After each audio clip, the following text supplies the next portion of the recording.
Assalamualaikum warahmatullahi wabarakatuh. Alhamdulillahi rabbil alamin, wassalatu wassalamu ala asyrafil anbiya'i wal mursalin wa ala alihi wa sahbihi ajma'in. Subhanaka la ilma lana illa ma 'allamtana innaka antal alimul hakim. Wa la hawla wa la quwwata illa billahil aliyyil azim. Amma ba'd. Ashabul fadilah, tutuk guru, para alim ulama, hadirin hadirat, muslimin muslimat yang dirahmati Allah sekalian. Hari ini insya-Allah kita bincang pada muka surat 174 daripada kitab Safinatun Najah. Faslun fi syurutil qasr. Fasal pada menyatakan syarat-syarat qasar. Qasar ni dalam bahasa Arab dia punya makna banyak. Salah satu daripada makna qasar tu istana. Istana pun dia punya qasar kadang-kadang. Salah satu daripada makna qasar tu ialah pendek. Jadi bila kita kata solat qasar, maknanya solat yang panjang kita pendekkan. Hanya yang 4 kita jadikan 2. Syurutul qasri sab'atun an yakuna safaruhu marhalatain. Syarat qasar tu dia ada 7. Pertama, syarat musafir itu 2 marhalah. Saya selalu sebut perkataan 2 marhalah di sini ialah 2 ukuran perjalanan yang dijarakkan qasar. Berapa? Masalah ini dipanggil sebagai masalah takribi, bukan tahdidi. Apa makna takribi? Maknanya ukuran tu lebih kurang anggaran. Dalilnya bila kita tengok kitab-kitab fiqh, maka kita tak perlu bergaduh. Ada kata 81 km, ada kata 90, ada kata 97, ada kata 82, macam-macam kita dengar. Jadi maksudnya bila kita kata marhalah ini dia lebih kepada takribi, maknanya lebih kurang. Yang kedua, setengah ulama kata bila kita sebut macam tu, dia memaknakan dalam hidup manusia ni makna musafir tu. Makna musafir ni tak sama. Ada orang bila sebut musafir tu apabila dia berjalan jauh.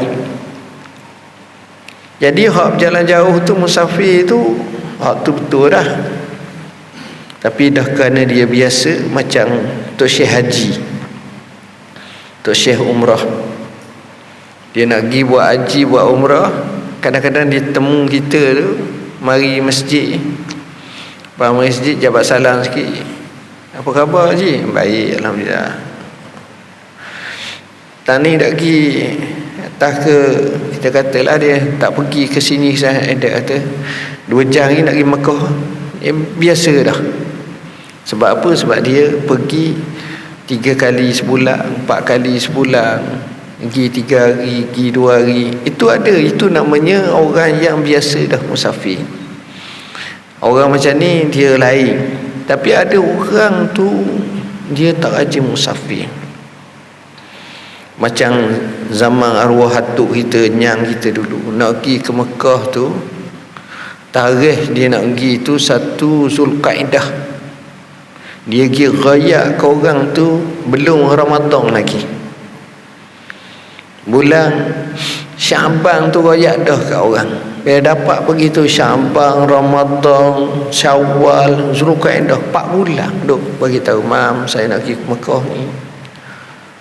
Kadang-kadang imam tu dengar 18 kali dah ulangan. Sebab apa? Sebab dia menganggap musafir ni terlalu susah, dan rasa takut, rasa bimbang. Sebab dia telah, musafir ni mengeluarkan kehidupan manusia daripada norma biasa. Sebab ini bukan rumah dia, perjalanan tak tahu apa-apa. Jadi dengan sebab itu musafir ni marhalah tu itu. Tuan-tuan jangan kata 81 km tu dekat. 2 marhalah tu dekat. Ini kita cakap zaman kita Allah bagi mudah. Kalau kembali zaman dalam 50 tahun dulu cukup dah. Zaman tu kereta atas jalan raya 10 minit 2 buah. Tak ada orang kaya, sikit je. Jalan pun lengang, suasana pun macam tu. Jadi orang tu nak pergi ke masa tu mungkin basikal banyak atas jalan raya.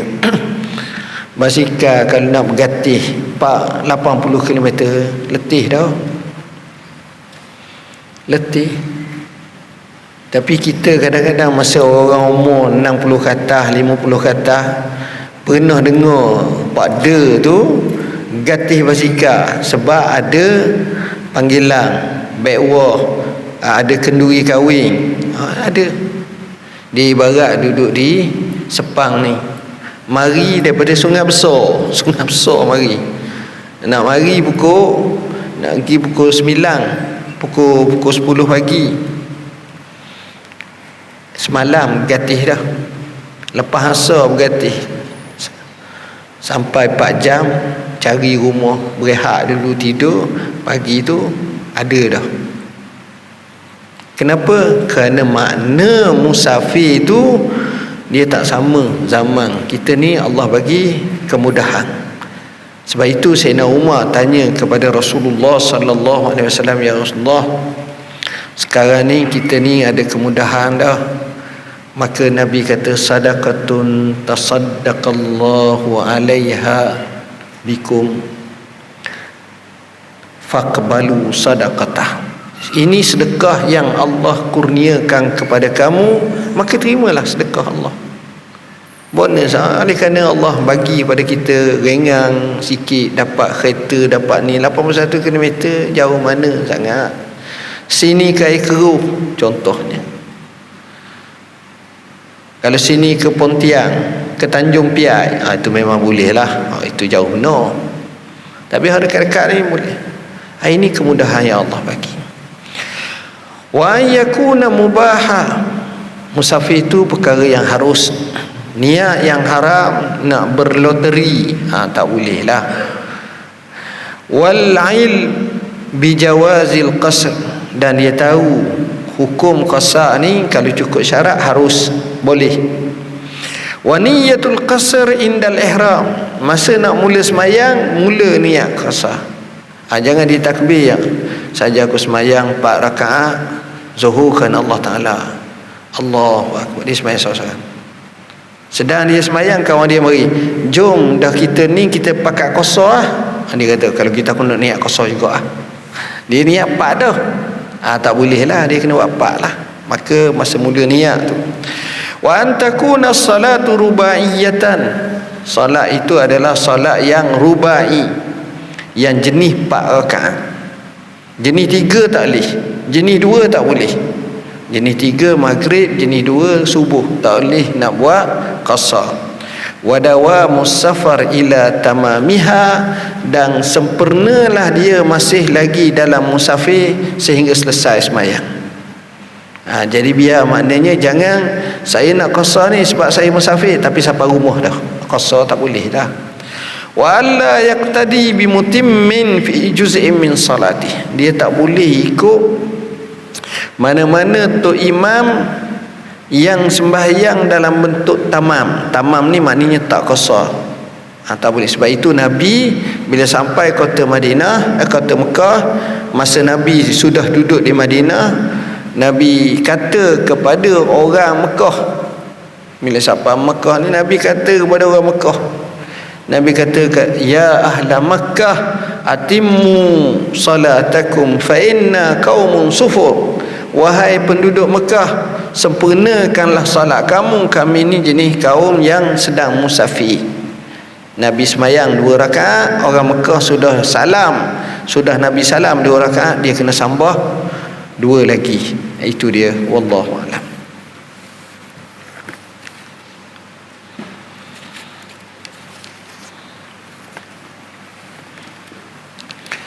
Bismillahirrahmanirrahim.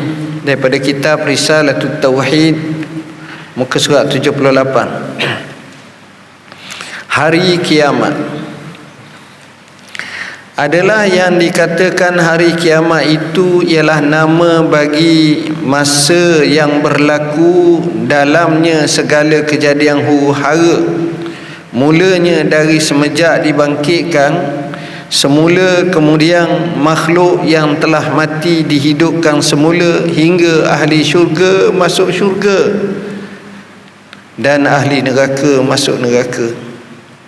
Disebut juga hari akhirat kerana masa itu penghabisan hari dunia. Dinamakan juga Yaumuddin, hari balasan, kerana dalam tempoh itu manusia dibalas segala pekerjaannya, sama ada baik atau jahat, dan lain-lain nama lagi seperti Yaumul Hasyr dan Yaumun Nusyur. Maka termasuklah dalam kiamat itu segala huru-hara yang akan berlaku, seperti dihimpunkan manusia di padang mahsyar, dikira, dihisap dan ditimbang segala amalan dunia, hisab dan mizan, meniti titian sirat dan lain-lain. Bagaimana akan disebutkan setengahnya di dahsyatnya huru-hara pada masa itu, hatta masing-masing tak kenal mengenal, anak tak lagi kenalkan bapa, suami tak kenalkan isteri dan lain-lain. Tujuannya hari itu ialah kerana hendak dijalankan kira-kira dan memutuskan hukum pekerjaan yang dilakukan pada masa hidup di dunia. Lepas itu dapatlah ketentuan hal masing-masing, sama ada ke syurga atau ke neraka.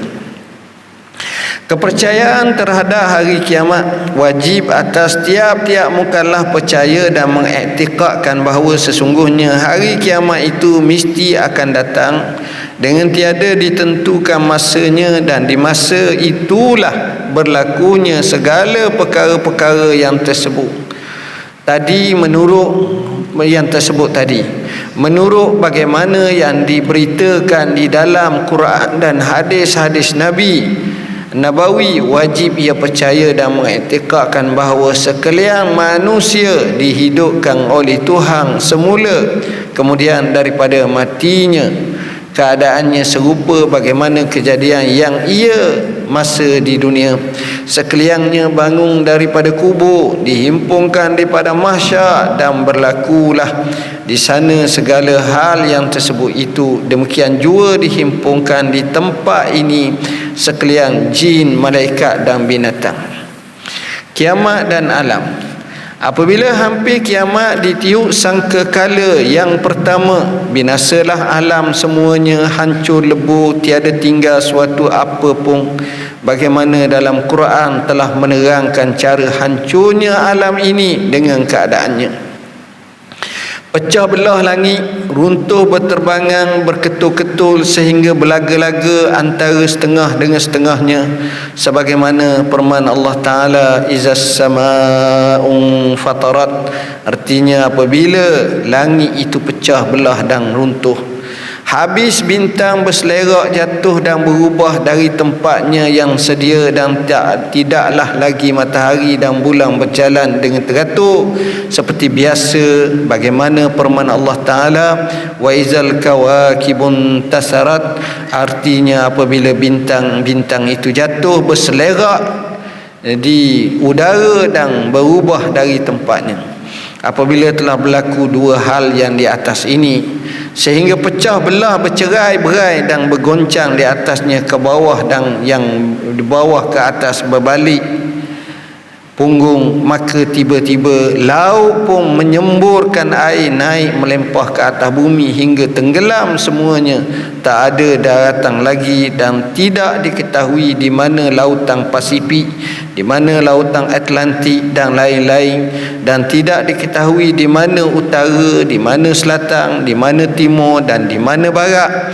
Bahkan semuanya jadi laut bagaimana firman Tuhan, wa izal biharu fujirat, artinya apabila laut menyemburkan airnya naik ke bumi, apabila telah naik air gunung berapi meletup mengeluarkan apinya, maka pada waktu itulah terbungkus naik tanah kubur serta keluar barang yang dalam bumi daripada tulang temulang dan sebagainya.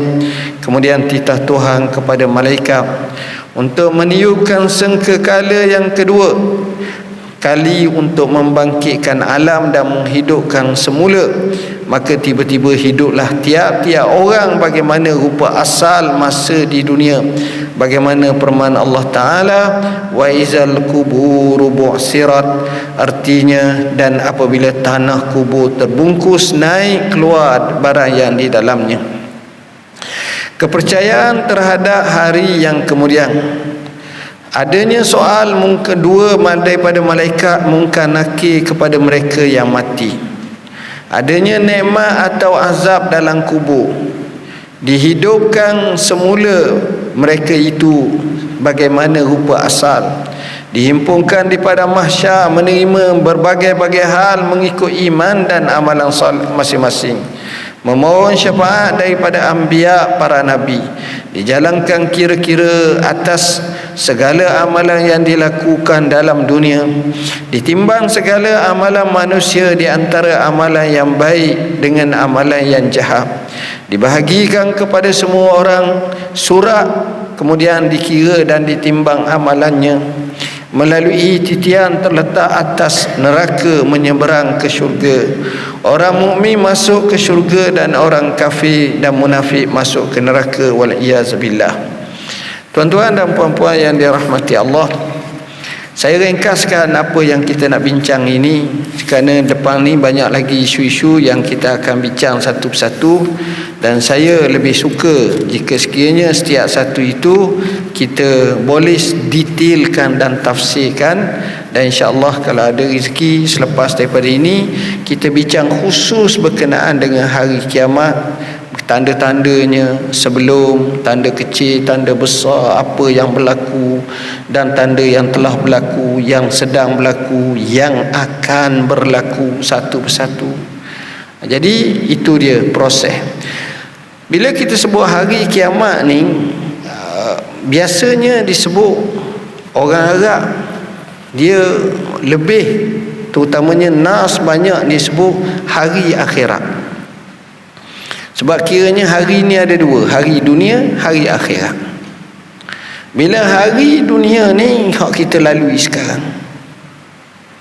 hari akhirat ni itu hari tu cerita berkenaan dengan hari akhirat. Baik, kalau orang tu mati, dia masuk hari akhirat ke hari dunia? Dia ni dipanggil orang yang duduk tengah. Sebab itu alam kubur ni dipanggil alam barzah. Apa makna barzah?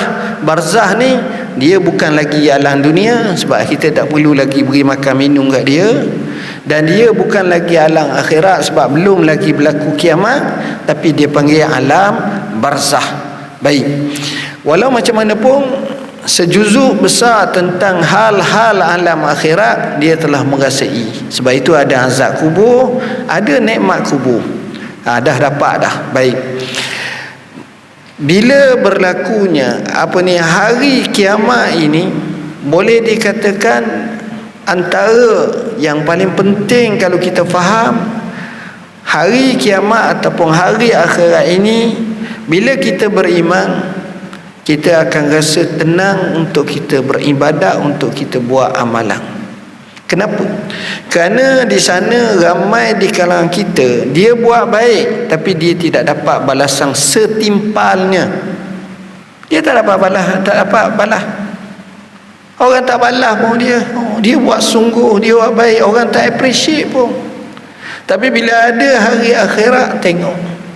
Sebab itu ramai di kalangan orang-orang ni, dia orang tak tahu Tapi Allah muliakan dia, balasan yang besar ni hari akhirat kelak. Kenapa? Kerana di situlah bila adanya hari akhirat, maka orang tu tak rasa aku ni bukan tak boleh nak buat baik, aku buat baik pun orang dah tengok pun. Tak. Sebab akhirat ada menyebabkan dia boleh buat banyak-banyak baik. Hari akhirat ini tuan-tuan, kalau kita tengok, menyebabkan orang Islam dia tak nampak mati ni sebagai penamat. Kita banyak selalu mikir matinya penamat, tapi orang ni dia nampak mati ni bukan sebagai penamat, tapi itulah mukaddimah kebahagiaan. Macam mana nak dapat mukaddimah kebahagiaan? Dia kena buat betul-betul lah hidup di dunia ni. Dia hanyalah satu ladang kepada akhirat, dan ia adalah satu perjalanan untuk menuju kepada destinasi yang sebenarnya. Cumanya dalam perjalanan tersebut bekal kena bawa. Wa tazawwadu fa inna khairaz zadi taqwa. Amalan soleh kena buat, kena banyak betul-betul, kena buat baik. Mana-mana buat. Dan kalau kita boleh buat ni, buat high impact. Hak mana besar impaknya. Kadang-kadang kita tak tahu. Kita boleh sedekah RM1, besar pahala kita sedekah RM1. Kita sedekah RM1,000, besar pahala. Tapi ada cara lagi, kita ajak orang ramai pakat sedekah, lalu kita bagi, maka orang pun pakat ikut sedekah, itu lagi besar pahala. Man sanna sunnatan hasanatan falahu ajruha. Jadi buat ni hari akhirat. Bila kita faham macam tu, untung kita. Dan hari akhirat inilah tuan-tuan, manusia akan rasa puas hati. Puas hati.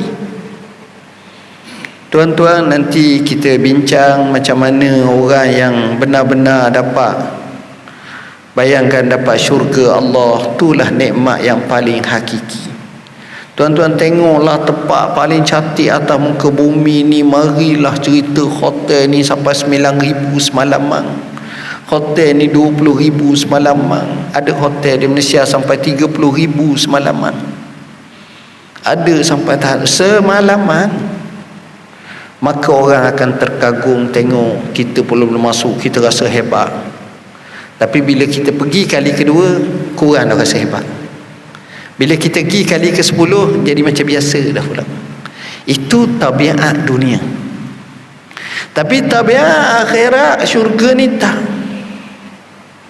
Dia sentiasa, orang syurga ni duduklah di taraf bawah sekalipun, dia terasa dia diberi yang terbaik, yang paling lebih sekali. Walaupun dia dapat macam tu, dia rasa dia terbaik, dia terlebih sekali, itulah orang yang paling rendah sekali. Bayangkan orang paling tinggi, Rasulullah SAW, para sahabat, para anbiya, para rasul. Oh, ni tak tahulah tuan-tuan. Ini dia. Jadi bila kita bincang bab hari akhirat, hari kiamat ni, kita nak zahirkan kepada anak-anak kita, kepada keluarga kita, kepada generasi kita hak bawah-bawah ni, kita nak cetak mereka ni, cetak ahli-ahli akhirat. Macam mana nak suruh mereka ni? Tuan-tuan pergilah penjara, tuan-tuan tengok. Iyalah, kita sendiri pun banyak salah, saya banyak salah, kita banyak salah. Tapi kita tengok kadang-kadang pemikiran kita lain. Tuan-tuan pernah cakap tak dengan pemikiran orang-orang ahlullah ni? Lain. Dia cakap lain, kita cakap lain. Dia pemikiran lain. Kita ni mikir duit, wang, harta, nak ni, nak tu, nak ni. Itu biasa kita nak. Kita jarang mikir macam mana kalaulah kita berada pada satu situasi. Saya selalu macam kita ni tengah raguh. Saya pernah tengok satu YouTube, bukan YouTube lah, dalam Facebook. Seorang budak perempuan yang YouTube ke TV dah ingat dah, tapi baru lagi tengah pergi supermarket, tengah pilih barang-barang, tiba-tiba rebah, mati. Ada orang kata kena apa nama ni, COVID. Tapi bukan. Yang nak sebutnya ajal tu. Kita kata kita kuat, kita sihat, mati. Allah, pelik. Mati ni rahsia, tuan-tuan. Kita tak tahu negeri mana kita mati, kita tak tahu masa mana kita tak mati, kita tak tahu mati kita husnul khatimah atau su khatimah. Kita tak tahu. Sebab itu ada ulama yang setiap kali sujud akhir baca doa, Allahumma khtim li bi husnil khatimah wa la takhtim alayya bi su'il khatimah. Ya Allah, khatamkanlah aku dengan husnul khatimah dan jangan khatam aku dengan su' khatimah. Jadi bab hari kiamat ni panjang. Saya rasa kita berhenti setakat tu dulu, kita sambung lagi selepas ni. Bismillahirrahmanirrahim.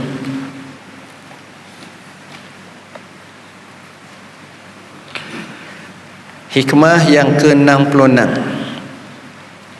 Qala al-musannifu rahimahullahu ta'ala wa nafa'ana wa bikum amin. Qaumun aqamahumul haqqu li khidmatih wa qaumun ikhtassahum bi mahabbatih. Kullan numiddu haula'i min ata'i rabbik wa ma kana ata'u rabbika mahzura.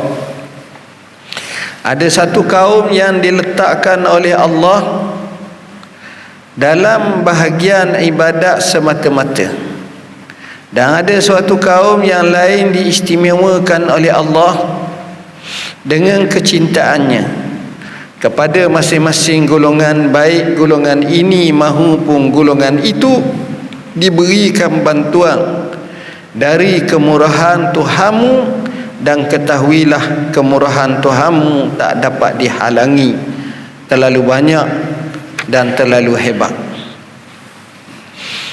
Tuan-tuan dan puan-puan yang dirahmati Allah, hikmah ini adalah hikmah yang nak gambarkan kepada kita keadaan orang-orang baik. Maka pengarang dia gambarkan orang baik ni dua kelompok.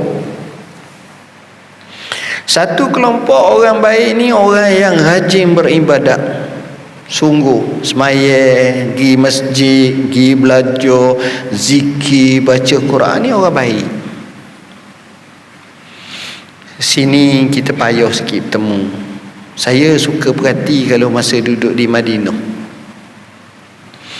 Di Madinah ni tuan-tuan, terutamanya kat Masjid Nabi lah. Ni cerita bukan zaman Covid lah, zaman. Di Madinah ni tuan-tuan akan tengok, kalau tuan-tuan duduk lama di Masjid Nabi ataupun duduk di Madinah, tuan-tuan akan perhati ada beberapa keadaan tuan-tuan akan payah nak dapat. Pertama, nak dapat sah pertama sembahyang. Kedua, tuan-tuan akan tengok nak masuk ke Raudah lah. Kalau musim puncak payah, kena pakai kabel juga. Kabel ni bukan akhirat je, dunia pun kena kabel ada. Orang lain kabel untuk projek ke apa ke, tapi kabel nak masuk pun ada juga setengah-setengah tu. Yalah, kalau tuan-tuan perhati, orang yang duduk sah pertama Masjid Nabi tu kebanyakannya orang sama. Percayalah, tengok, biasanya dia akan datang sejam sebelum sembahyang.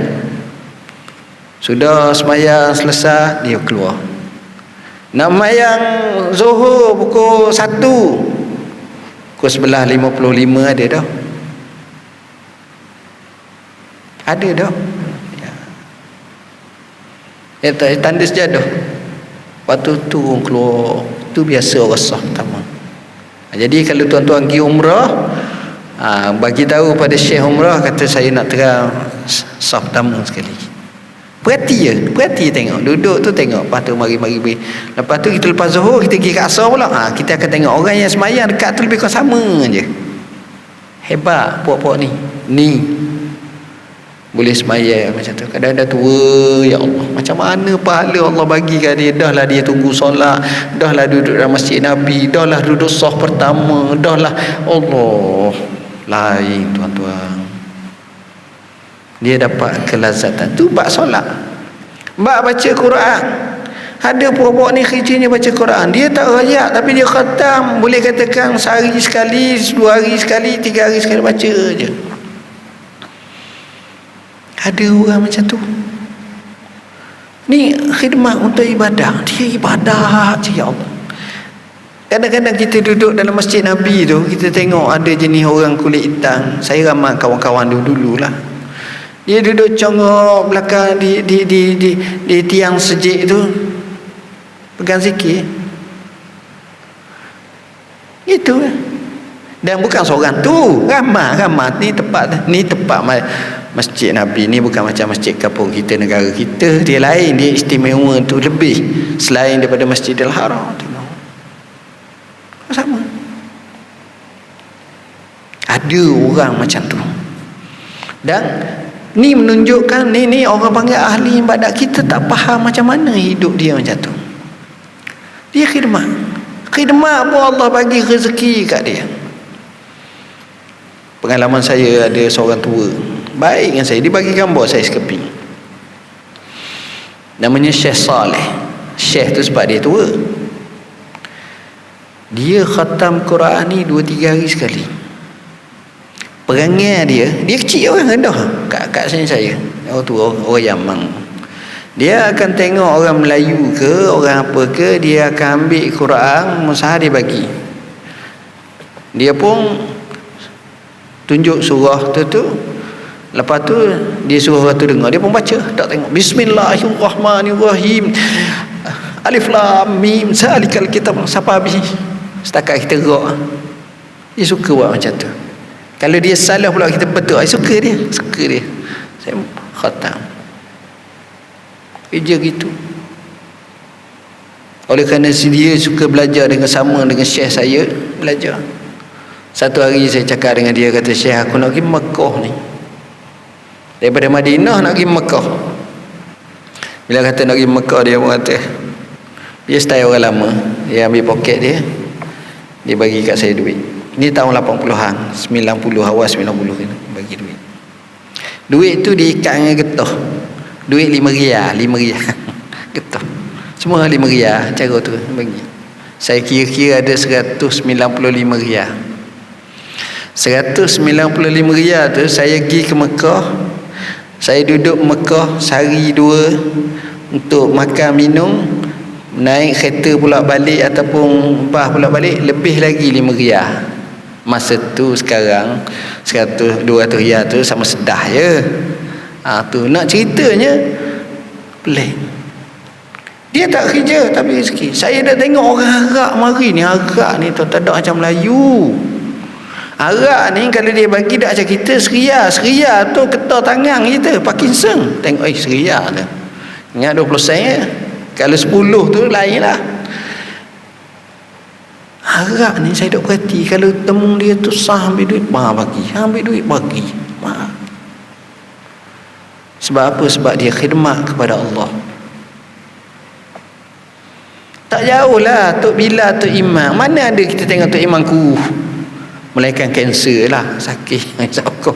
Tok Imam, Tok Bilal ni gemuk-gemuk. Kampung kita ni sedap, maksudnya cukup rezeki Allah bagi.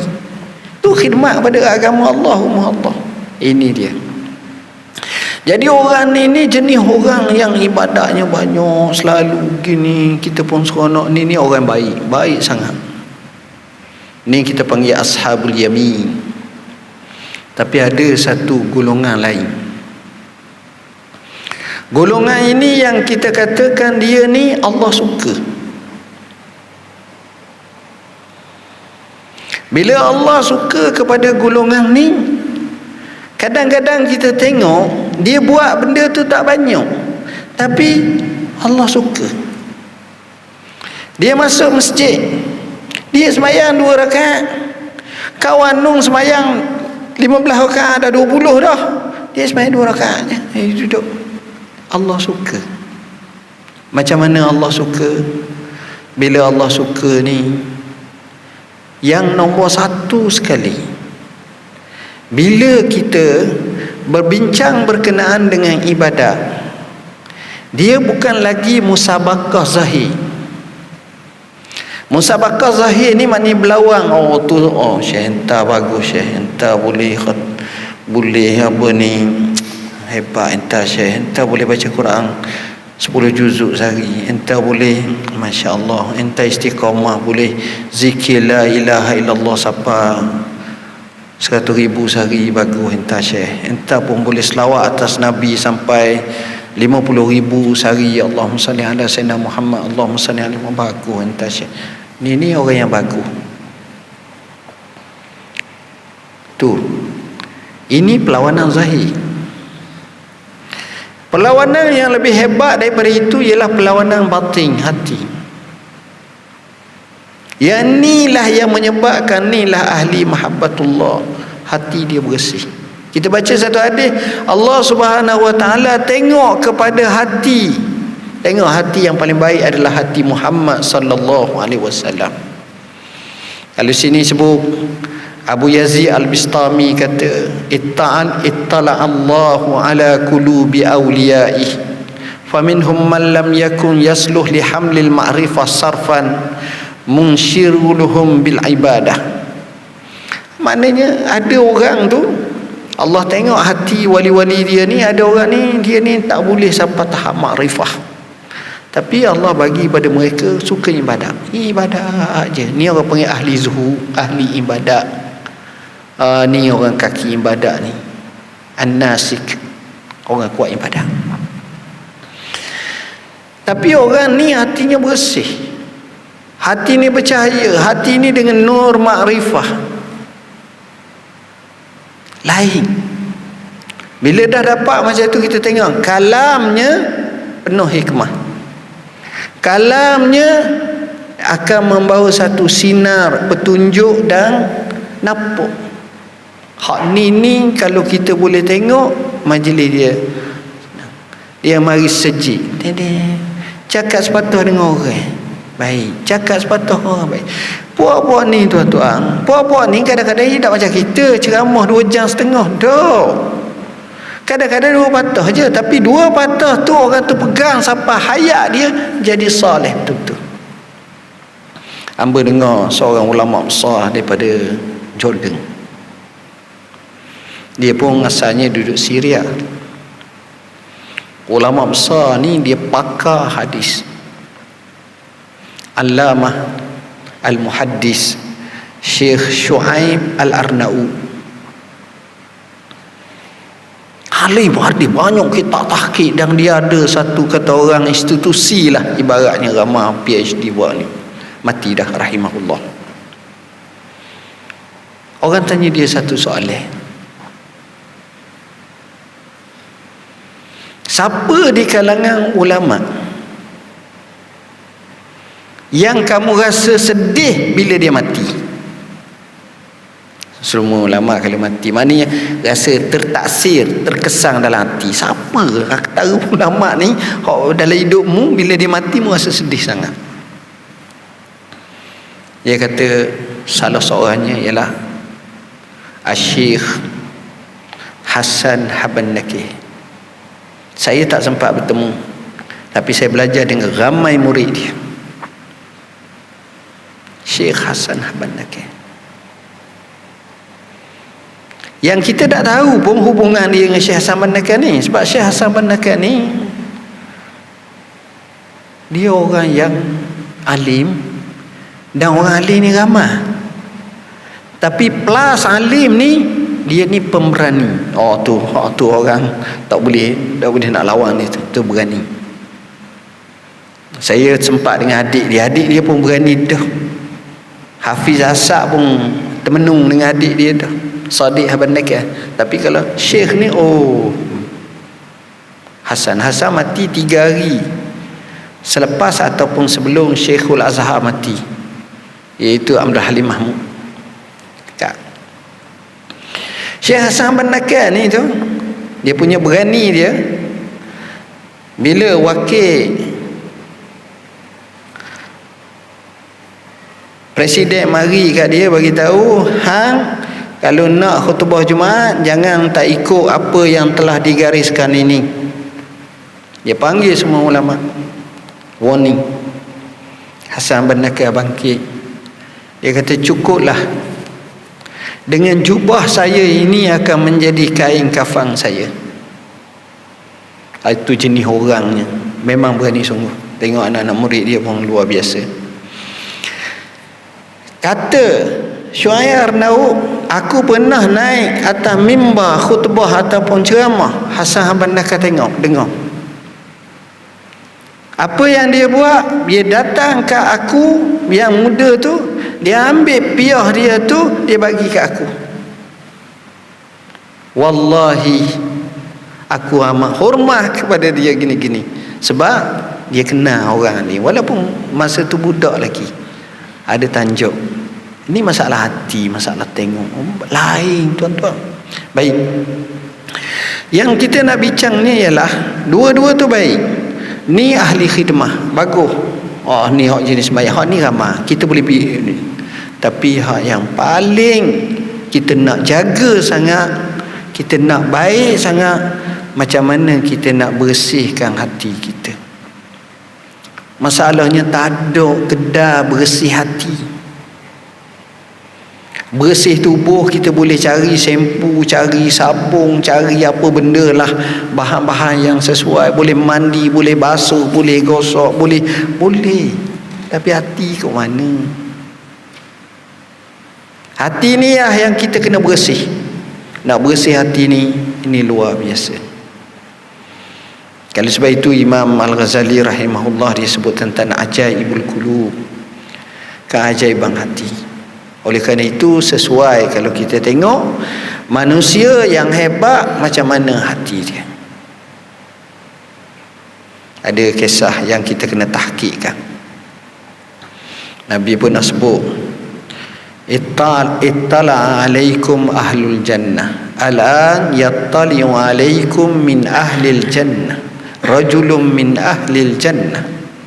Sekarang akan masuk kepada kamu seorang lelaki ahli syurga. Masing-masing tengok orang biasa.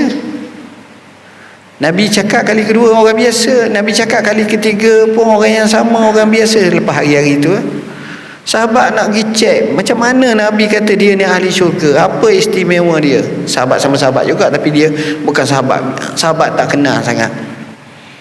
Pergi tidur, tengok masa tidur, masa makan, masa hidup biasa. Akhirnya sahabat lepas 2-3 hari nak tengok special amalan tak ada. Tanya dia, tuan, hamba dengar Rasulullah SAW kata tuan ni ahli syurga. Kalau kita lah Nabi kata gitu, menepah lalu dah. Allah oh ye, dah leseng. Tapi dia ni ahli syurga sungguh, dia tak macam tu, tuan-tuan. Apa special amalan anda yang menyebabkan ni? Dia kata aku macam, mu tengok aku macam ni ya. Tu saya nak ceritanya, bukan jenis hak jenis kuat ibadat tu. Hak kuat ibadat silakan, bahkan itulah yang baik bagi dia. Tapi hak ni tak. Akhirnya dia kata, aku tidak ada rasa hasad, dengki, dendam, kesumat pada mana-mana orang. Allah, inilah satu perjuangan. Hati bersih. Bila hati itu bersih, Allahu Akbar. Tuan-tuan, Nabi buka kota Madinah, Mekah, tahun 8 Hijrah, bulan Ramadan, yang mana orang-orang kafir Mekah ni begitu memusuhi Nabi yang amat, bukan sikit hak nak bunuh Nabi. Kena ugut bunuh bukan 3 orang, bukan 3 hari, lama. Mari ni ada masa Nabi tawaf tu, ada lagi duduk di bucu Kaabah, kalau boleh nak jember kat Nabi, nak pergi rodok perut Nabi. Ada lagi. Nabi tengok dia, Nabi kata apa khabar? Baik. Lalu walaupun nak tahu dah orang ni dah okey, tak ada apa. Nabi pergi gosok dada dia, ya Allah bagilah niat yang baik, hati yang gini-gini. Dia kata, wallahi sebelum tu Muhammad adalah sebenci-benci makhluk Allah atas muka bumi pada hati aku. Tapi sekarang wallahi sekasih-kasih hamba Allah kepada hati aku. Tengok. hati. Nabi kata, ya orang Mekah, ma zannukum anni fa'ilum bikum, musaka aku buat apa kat kamu? Mereka jawab, akhun karim libni akhin karim, anak yang mulia daripada saudara yang mulia. Nabi kata, izhabu fa antum tulaqa. Kalimah ni tuan-tuan, piagam bangsa-bangsa bersatu pun tak ada. Yang adanya hak asasi jaga tawanan perang. Nabi bukan jaga tawanan perang, bebas. Dan kalimah fa antum tulaqa ni kalimah sebagai memuliakan karamah insaniyah. Itulah hebatnya. Jadi golongan yang kedua, itulah golongan yang paling payah, iaitu golongan yang kita kata mereka yang benar-benar hatinya baik, maka Allah kasih pada mereka. Bila Allah kasih pada mereka, kita nampak zahir amalan mereka sikit, tapi Allah jinakkan hati-hati manusia suka kat mereka. Bayangkan Junni Al-Baghdadi rahimahullah, ketika mana disebut, saya kena cek dari segi sejarah tarikh, iaitu Harun Ar-Rasyid berjalan bersama dengan rombongan yang ramai duk pakat duk tunggu, termasuk permaisurinya Az-Zubaidah. Disambut ramai orang duk tengok, ini Khalifah Abbasiyah yang hebat jalan dengan gerombolan ramai duk tengok. Tengah-tengah ramai ni semua pakat lari balik. Nampak suruh jadi Zubaidah bisik orang sebelah, tanya, mana mereka ni? Mereka kata mereka pergi sambut, pergi tengok seorang lelaki yang baru keluar jalan dengan tukar. Maka kata dia, siapa orang tu? Ingat nak marah, takut ni. Itulah dia Abul Qasim Junaid Al-Baghdadi. Bila dengar, dia kata, itulah dia khalifah sebenar. Junaid Al-Baghdadi pakai pun baju biasa, darwish, miskin, tapi hati manusia suka dia. Allah, ni benda yang payah, tuan-tuan. Ya, inilah benda yang mahal. Jadi saya rasa sekadar itulah yang dapat saya sampaikan. Alhamdulillah. Sebelum saya tutup majlis pada hari ini, kita nak ambil masa dalam 5 ke 10 minit untuk saya bercakap satu tajuk ringkas saja, memaknakan kemerdekaan. Kebetulan esok ataupun lusa kita akan sambung